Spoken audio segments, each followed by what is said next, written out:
Or Fortnite needs another World Cup. Let's watch this, John, bro. Fortnite is dead. Let's see what he has to say. Player count is lower than ever before.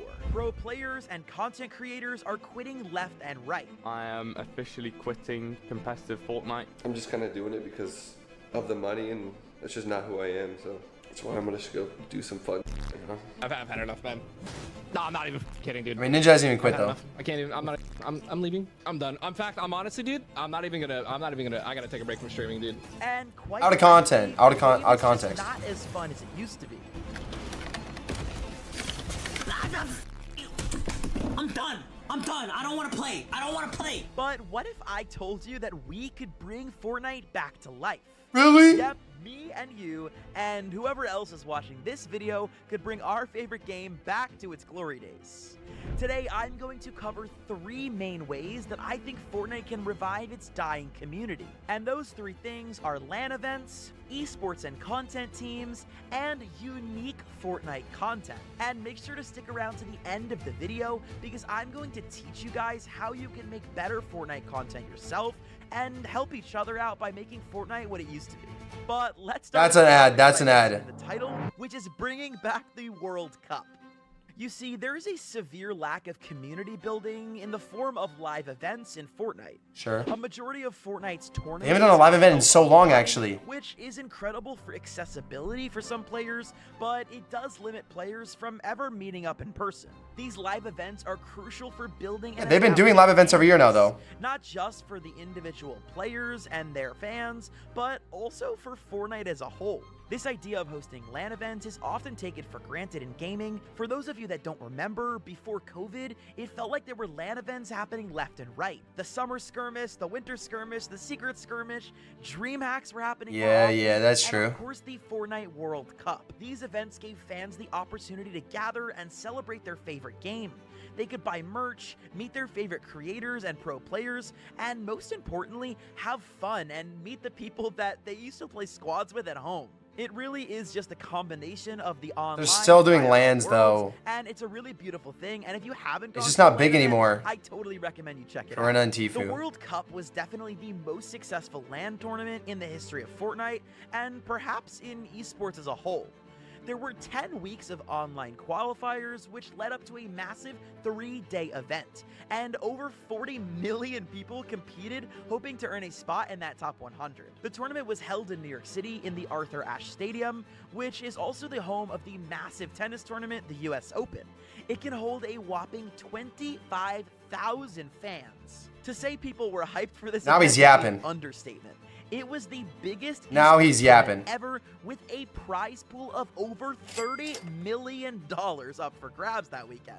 Just competing in the tournament, if you qualified for New York, would earn you $50,000. True. And the grand prize winner got to take home $3 million. Really? So as Who? far as Fortnite events go, there's a reason why people love the World Cup so much. Unfortunately, however, after COVID, the entire gaming industry had to step away from live events for a while, which made sense, of course, due to the plague, but unfortunately, after the COVID ended, it didn't really ever come back. And for a while, it looked like Fortnite was gonna go online forever. But luckily, Epic Games did listen to the fans and returned to in-person tournaments in 2022 True. for the FNCS Invitational. But That's since then, 23. there's only been one other event, and that was the FNCS Invitational in 2023. Yeah. And although Some it DreamHacks was a as well. LAN event, it wasn't really to the scale that the World Cup was.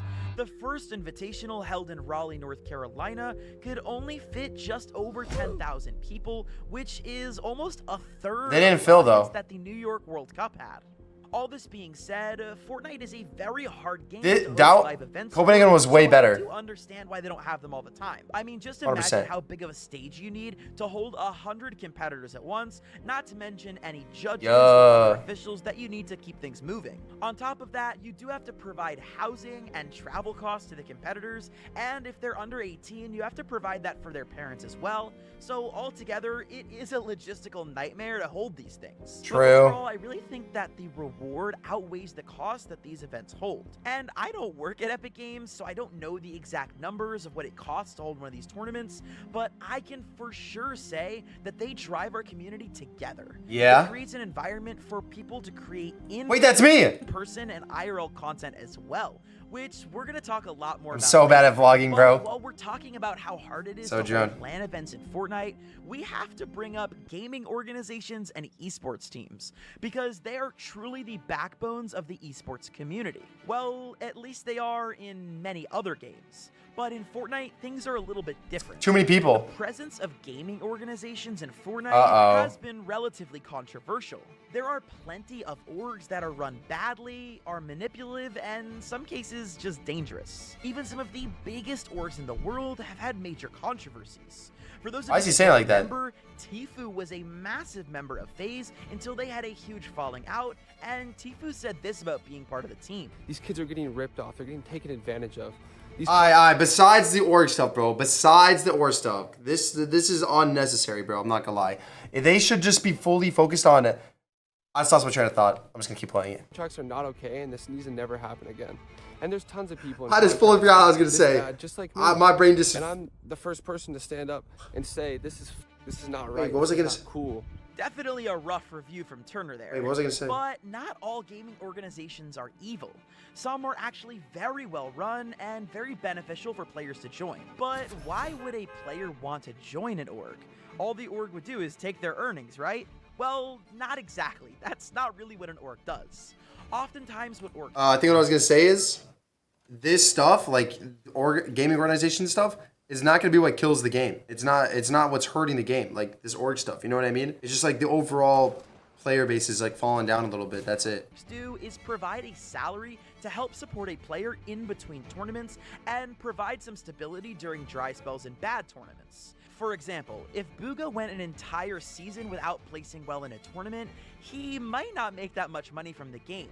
However, because he's part of a gaming organization, he has a monthly salary that he receives every month, which adds some more stability in his life, which is one of the main ways that gaming organizations help make esports a more realistic career for many people. True. Sometimes organizations and gaming teams will even help their players get sponsorships so they can earn a little bit of extra money and help make themselves a better living. Oh, it sounds familiar. Done right, joining an organization is incredibly beneficial for both the player and the organization. The only issue is that hiring Fortnite pros isn't exactly beneficial to orgs right now. And Clix explained this a little bit when he left NRG over a year ago, so I'll let him... And then started his own org. No longer in energy. The issue with Fortnite orgs is honestly like no And then- orgs make money. I'm gonna be honest, no Fortnite orgs make money right now. True. Because Fortnite isn't really org friendly. True. So it's like it got to the point where it's like energy's paying me like my salary was a ton, and it's like they can't afford it. You know what I'm saying? Like True. if Fortnite's gonna any sponsors, they can't afford to keep me. Energy's decision was 100% right. True. You know what I'm saying? Like they can't bro. They were just paying me a salary out of their pocket. They were just losing. Nah, my salary was the highest in the Fortnite by far. 60K. You know what I'm saying? So it's like they were just losing. I'm just kidding. That's just what I heard. Because they're not making Probably any money not true. off me, off the sponsors. On top of that, Fortnite is incredibly strict with how gaming organizations operate. They prohibit gaming orgs from having sponsored brands on their jerseys during competitive play. Therefore, if the org has any sponsors like G Fuel or DoorDash or whatever other companies there are, they're not able to actually have their players put their sponsorships on the jerseys at LAN, which makes companies much less likely to invest in esports teams, and even if they do, they're going to offer them a lot less money. Epic Games has basically made it impossible for gaming orgs to even function anymore. And because of this, many organizations have dropped their Fortnite teams entirely, like NRG. If Fortnite decided to be a little bit more supportive of gaming orgs, perhaps we could see them returning to the scene as well. And one of the orgs that is taking over the scene currently is called Agent Gaming. And I wanted to shout them out for something that they're doing and explain how they're doing things differently and becoming so successful so quickly. First of all, Agent is Glaze. more of a content creation hub Bro, rather than a I swear Agent is in every single one of his videos in some way or another, brother. Not trolling. quote-unquote He's trying to milk them.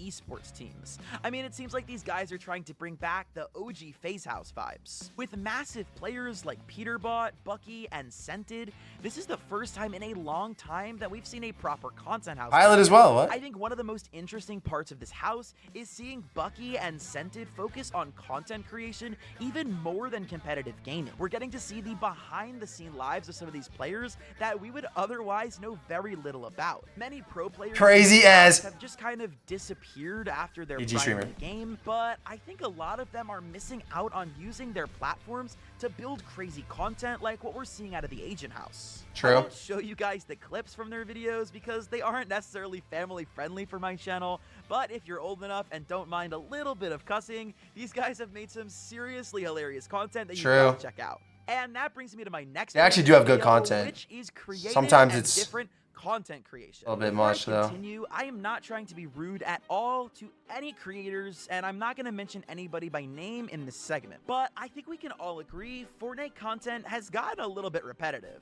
True. You see all 8 of these thumbnails? I mean, every single one of these is from a different creator, meaning that everyone is just doing the exact same thing, True. trying to get views off of other people's ideas, and that is going to be the downfall of not only Fortnite content, but also content in general. Here's Nah. a great example of a channel that tried to be slick by basically just copying one of my videos. Check out this intro on his video, and then the intro on my video. This is Peterbot, and at just 16 years old, he is the best Fortnite player in the entire world. This young prodigy is talented, That's just like, cocky, I'm the best. Who is this? Gonna be and Bronos? playing toxic.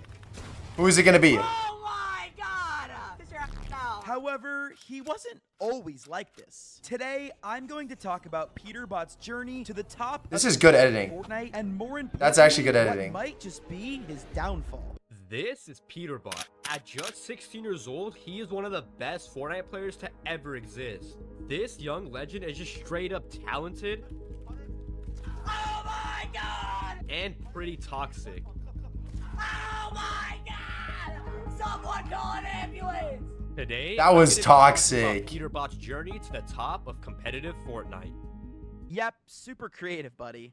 I'm gonna have my editor blur the name, and please don't comment on other people's videos or say anything negative to them. I'm just using Brother's this as actually one mad. example of how people will basically. Yeah, I mean, that's just how copy content is, bro. content, and That's at just the end of the YouTube. day, you're gonna end up getting less views for it. I mean, here's the views on the original video that I created, and the views on his version of the video. If you don't make original, unique content, people are not going to watch what you make. Anyways. Pretty much every other video in Fortnite is just becoming competitive highlights or Unreal speedruns. And don't get me wrong, at first those were fun and all, but I don't think we're leaving much room for growth in the community if we continue to just post these same things over and over and over again. People's views are becoming stagnant or dropping very fast. We need to come up with more creative Fortnite content to capture the True. hearts of brand new Fortnite players around the world. True. And of brands that want to invest their money into this esport. True. And listen, I know I make documentaries. Let's be real, that's not an entirely new On idea game? either, so I'm not saying this from the perspective of being above anybody else. I have, however, tried while making these videos to be as unique and different as possible, and to make content that I'm proud of.